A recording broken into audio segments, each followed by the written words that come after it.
그래서 우리 민법은 가장 큰 틀이 민법의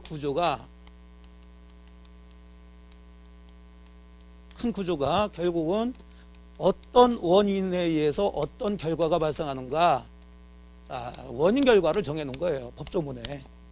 법조문을 보시면, 그래서 나중에 이제 조금 공부를 하다 보면 우리 민법 조문 거의 대부분 뭐뭐뭐뭐 하면, 뭐뭐뭐 한 때에는, 뭐뭐뭐 한 자는, 뭐뭐뭐 한다, 이렇게 정해져 있어요.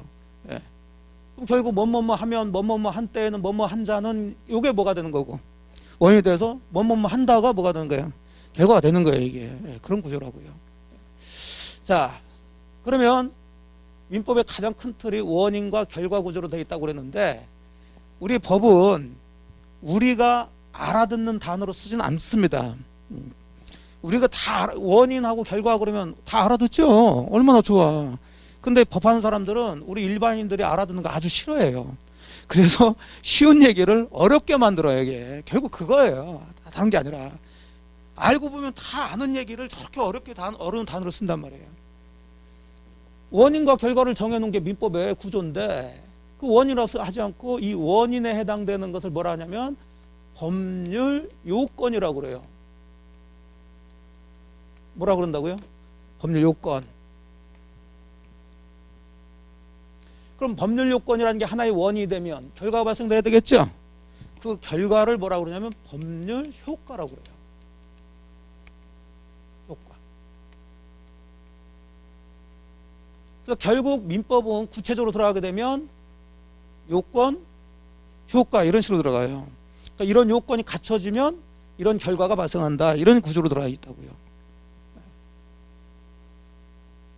단어를 하나씩 잡았어요.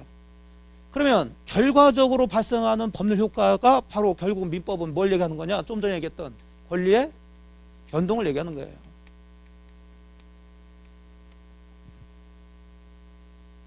그래서 02번의 제목이 나온 이유가 이제 요 얘기예요. 권리의 변동. 그걸 보겠다는 얘기인데, 그 권리의 변동이라는 것을 다른 말로 뭐라 한다고요? 법률 효과라고 한다고. 법률 효과. 그러면 그냥 이렇게만 확 들어오지 말고, 그러면 이게 발생되기 위한 뭐가 있다, 원이 있다는 걸 얘기를 해줘야 돼요. 그럼 그 원인에 해당되는 게 뭐다? 법률 요건이에요. 그거 보시면 이제 그게 뒤에 나와 있어요. 32페이지. 03번 보니까 이제 목차를 공부하실 때는, 특히 책 가지고 공부하실 때는 목차를 잘 정리하셔야 돼요. 목차가 그걸 얘기하겠다는 어떤 대표적인 키워드니까. 자, 03번의 제목이 보니까 권리 변동의 원인 이렇게 돼 있죠. 그래서 권리 변동의 원인 해가지고 또 가로 속에 뭐라고 그러네? 법률 요건 이렇게 돼 있단 말이에요. 원인이에요, 이게 원인. 자, 구조 이해되셨어요? 예. 네. 그러면 다시 앞쪽으로 가셔가지고 이제 요거 마저 완성을 합시다. 그래서 전체적인 민법 구조는 이 구조를 가지고 있다. 어떤 원인에 의해서 어떤 결과를 발생되느냐, 이걸 얘기하고 있는데, 그 결과에 해당되는 것이 바로 권리 변동이고, 그 권리 변동은 법률 효과. 법률 효과인 권리 변동이 발생하기 위해서 그 권리 변동의 원인이 있을 수밖에 없는데, 그 모든 그 권리 변동의 원인을 다 묶어가지고 뭘 한다? 법률 요건. 그럼 이 법률 요건은 한 개겠어요? 수도 없이 많겠어요? 수도 없이 많단 말이에요. 수도 없이 많아요. 하나 예를 들면 아까처럼, 자, 소유권이 뭐 하는 거, 이전되는 거, 대표적인 권리의 변동이죠. 여러분이 가장 흔하게 알 수 있는. 그럼 소유권 이전이 되기 위해서는 뭔가 원인이 있어야 되는데, 그걸 뭘 한다고요? 법률 요건. 그럼 그 법률 요건은 한 가지만 있는 게 아니야. 아까도 얘기했지만 뭣도 있을 수 있고, 매매도 있을 수 있고, 증여도 있을 수 있고, 교환도 있을 수 있고, 이것만 있나요? 만일 아버지 거, 자, 소유권 넘어오면 상속도 될 수 있고, 자, 경매 들어가게 되면 경락받은 사람이 소유권 이전하게 되는 거죠. 수도 없이 이렇게 돼 있단 말이에요, 이게. 이런 걸 다 묶어가지고 뭐라 하는 거다? 법률 요건 이렇게 얘기해요. 그럼 민법에서는 이제 이런 것들이 쭉 이제 나오겠죠. 이해되시죠?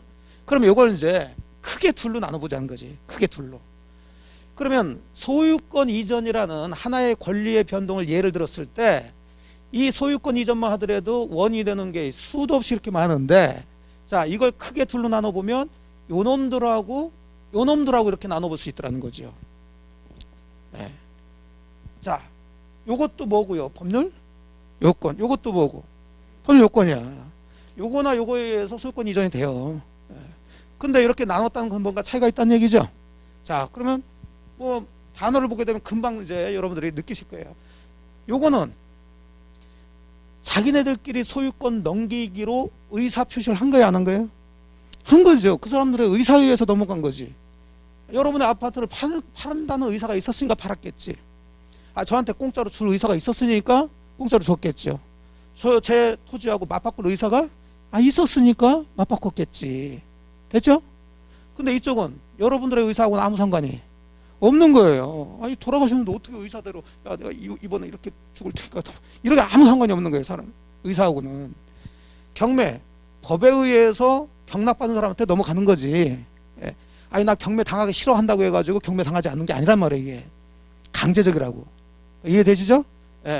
그러면 요놈들하고 요놈들의 차이점은 여기는 당사자들의 의사가 있어서 넘어가는 거고, 이쪽은 당사자 의사하고 상관없이 넘어가는 거다. 그러면 당사자 의사가 있는 것들 이런 걸 다 묶어가지고 이제 법률권 중에서 뭐라고 그러냐면 이걸 법률행위라고 그래요. 뭐라 한다고요? 법률행위.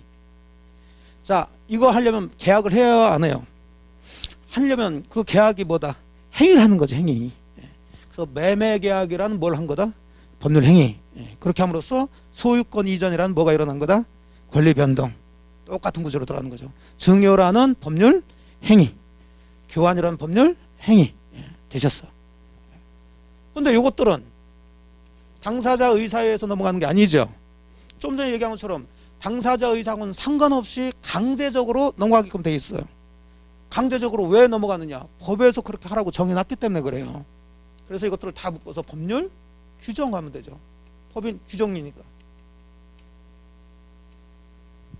자, 이해되셨어요? 여기까지? 그러면 가장 큰 틀로 얘기하게 되면 우리 민법의 큰 구조는 어떤 원인으로 어떤 결과가 발생되느냐, 이제 이걸 얘기하는데, 이렇게 원인 결과로 얘기하면 얼마나 편해. 그냥 외울 필요도 없는데. 근데 원인이라는 것을 뭘로 바꾼다? 법률 요건. 결과라는 것을 법률 효과로 바꿔놔요. 그러면서 그 내용은 법률 효과는 결국은 뭐 하는 거고? 권리 변동이 일어나는 거고. 그 권리 변동이 일어나는 원인으로서의 법률 요건은 두 가지가 있는데, 당사자 의사대로 권리 변동이 일어나는 뭐가 있고요? 법률 행위가 있고, 당사자 의사하고 아무 상관이 없이 권리 변동이 일어나는 법률 규정. 이렇게 크게 왜 이렇게 얘기가 되고 있어요. 됐나요? 그러니까 어려운 건 아닌데 여러분들이 어렵게 느껴지는 것은 결국 생전 쓰지도 않은 단어를 쓰니까 이게 이제 어렵게 느껴지는 거예요. 그걸 이제 익숙하게 해주시면 돼. 공부라는 것은.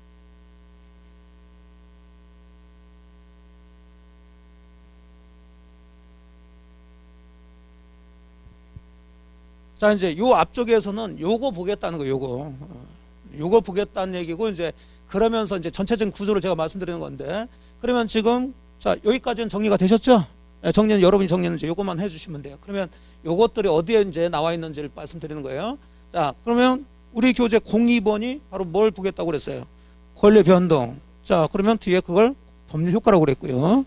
그러면 앞쪽에 이제 32페이지 넘어가시게 되면 거꾸로 설명하고 있는 거죠.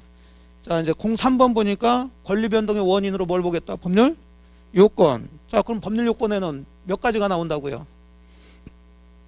두 가지 크게 보면 뭐하고?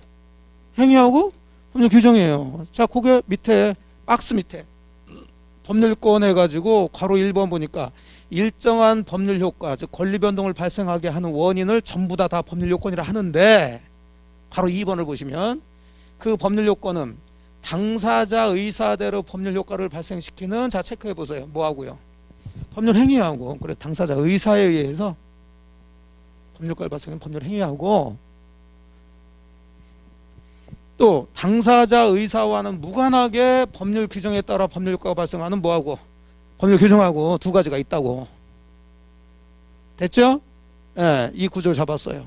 그럼 당연히 이제 우리가 민법 전체를 볼 때는 이제 어떤 걸 봐야 되냐면, 어떤 법률 행위가 있으면 어떤 권리 변동이 일어나는가를 봐야 되겠고, 수도 없이 있을 테니까 또 어떤 법률 규정이 있었을 때 어떤 권리 변동이 일어나는지를 봐야 되겠죠. 민법은 이제 그런 거 보는 거예요.